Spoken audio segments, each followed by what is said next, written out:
চাকরি বিধি পরিবর্তন করে নব এনকেডার কর্মকর্তাদের অবৈধ সুবিধাদান ও অনিয়মের সাথে জড়িতদের বিচারের দাবি জানিয়েছেন স্বাস্থ্য ক্যাডার চিকিৎসকরা। এ সময় বিসিএস স্বাস্থ্য ক্যাডার অ্যাসোসিয়েশন দুইটি দাবি করেন। এই অন্যায় ও জুলুম আমরা মানি না, মানব না। আমাদের দাবি, গত ৩রা সেপ্টেম্বর পিএসসি কর্তৃক অ্যাডহকদের অবৈধ প্রমার্জনা প্রদান করার লক্ষ্যে সকল প্রকার সুপারিশকৃত প্রজ্ঞাপন বাতিল করতে হবে।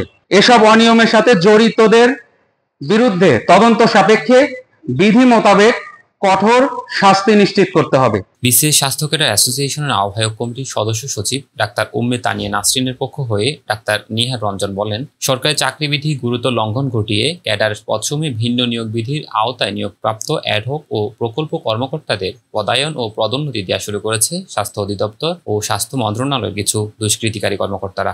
এই সময় অভিযোগ করে বিসিএস পরীক্ষায় ফেল করেও এনকেডার হয়েছে। এভাবে ৫ শতাধিক অ্যাডহক ও এনকেডারদের অবৈধভাবে পদায়ন করা হয়।